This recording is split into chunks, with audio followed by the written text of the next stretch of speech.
you have the artist, and the artist tells the critic, you're just a artist who doesn't have anything to say, so you have to lord your supposed authority over things that other people have said. And the critic is like, I live in a world where there's art, and I care about it, and I want to bring into the light how it affects me and what it means and what makes it important.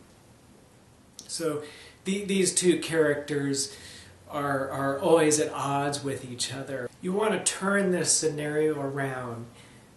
The critic and the reader, we think about when we're writing for the reader, we are afraid of the critic and the reader, and we pay attention to making our story leak-proof enough so that the critic and the reader is not pointing out flaws in the story, is not walking away from our story thinking, that didn't work because this is so obviously unbelievable that I just can't enjoy the fantasy of the story. So it's a good idea to write for the critic and the reader, to make our story as solid as we can possibly make it. But usually we leave it at that, and the thing is we can see how the critic in the reader can work for us. This is something that we can get the reader to do a lot of the work for us. But we're not going to turn off the critic in the reader. The critic will always be there, so we may as well give the critic and the reader something to do. In our story, let's look at who this critic is. This is a part of human nature that investigates, that is always on in the background investigating. And we take this critic with us throughout our daily lives, and it definitely operates when we're looking at a work of fiction. So this part of human nature is always testing the validity of things, is always going in and comparing things and trying to look for fallacies and incongruencies and things that don't quite match up and things that don't quite sound right, and we look for that, and whenever there's something that calls for the attention of the critic will go right to it and start to test it and poke at it and see exactly where the flaws are and what the problem is. This is a part of human nature that will never go away, simply because in order to survive in the world, we need this critic in operation at all times. And in your fiction, if you give the critic something to do, it will A, make it so that your reader will be more happily give themselves over to the fantasy. Because if the critic is busy, then we can, for a time being, pretend that a fantasy that we know is not true, we can go ahead and say, well, let's just say that it's true for now. In popular fiction, the number one way to keep the critic preoccupied is to give clues without solutions. So in a lot of modern fiction, you can see, oh, here's a clue, and no matter what kind of story it may be, name any genre, any type of story, and you can find works where they offer clues without solutions. And this is a great way of keeping the critic preoccupied and happy, so that the overall reader can enjoy your fiction without distraction. Another technique you can use is to have at least one of the characters in your story be the critic. They can, if the story is about flying saucers, you could have a critic of flying saucers in the story, voicing all of the opposing opinions there in the work, and in that way the critic and the reader is not outside the story thinking those thoughts, but can go ahead and be in the story with the critic in the story thinking the opposing opinions.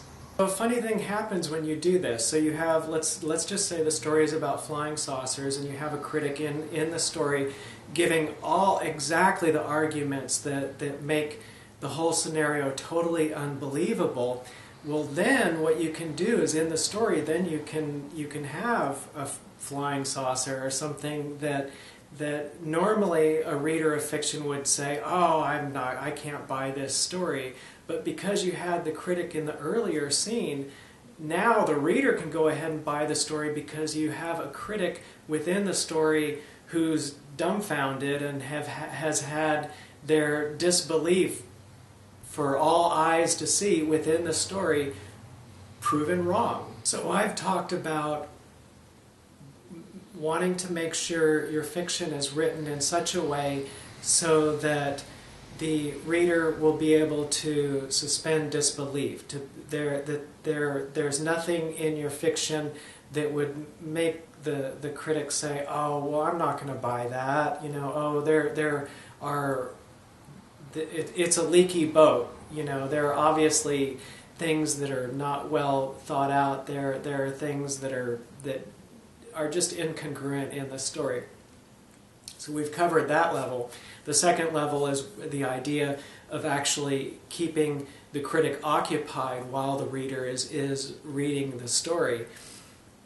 But now I want to talk about the third level, which is you can actually use the critical mind in the reader to work for you. So in order to harness the power of the critical mind in the reader, we need to stop thinking of that critical mind as just a critical mind. We need to think of it as the investigator, the tester, the one who is always searching for incongruencies and leaks and that for things that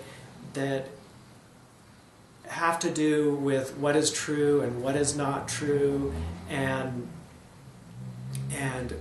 parts of the pattern that are not matching up with the overall pattern. This same mind, critical state of mind, also looks for things not fully known, for things that we have not understood the why and wherefore of yet. Okay, let's say that you want to write a story about a murder, and you're working on a part of the story, and for the next few scenes, the point of the scenes is that an investigator has become interested in this murder, and that character will go searching for things and get involved in the situation. So you could make it very clear. You could have the investigator saying, I'm interested in this murder, I'm going to start investigating it. Or you could do it more as a show not tell, where you show the investigator going to one scene and taking photographs, looking at a newspaper with the headline about the murder. Show him becoming interested, him or her becoming interested in the murder. Now, if you, working with show not tell, if you make the scenes a little bit non-explicit, that the murder, we know the point of these scenes is that the investigator has become interested in that murder. But if you don't make that absolutely clear and in the mind of the reader will need to be an investigator in their own right. They will need to look at the following scenes to reach the conclusion that this investigator has become interested in that murder.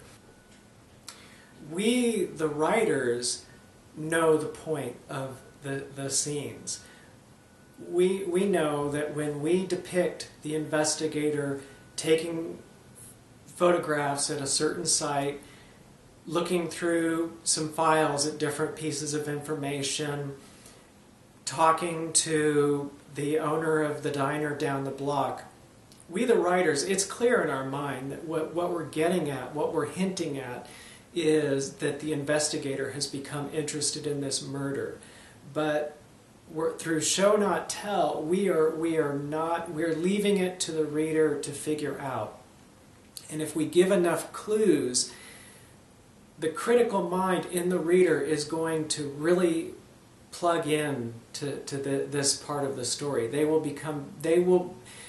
will step up and become interested in figuring out the point of the scenes. What you end up with is fiction where the reader may not be completely sure exactly where the story is going. But they have a vague feeling about where it's going, what is happening, and then they might guess about where it's going and what's happening. And most likely their guesses, they might have 2 or 3 ideas. They may think the investigator is doing something else. They may think that perhaps the investigator is actually the murderer. The thing is that their critical mind at this point is fully engaged, and we are utilizing that. This is a way of pulling the reader in and getting the reader interested in the story when it works right. I think one reason that this writing is not always used is because you're at risk of the reader getting lost, where they don't have anything to carry them through each scene, because it isn't completely clear to them where the story is going, or even what the point of the story is about. And if they're not fully engaged in the plot, it's possible that they might become disinterested in the story, thinking it's just boring to them. But if you balance this strategy out with always making sure that you have things in the scene that will carry the reader, that there is enough evidence there to where obviously the story is getting at something. Obviously the story is about something. What is it about? The reader asks, gets a feeling that there's enough evidence to figure it out and starts to want to figure it out. This is not genre specific. I know I use the example of the investigator, but this is something that can be used in drama, you name it, any type of fiction.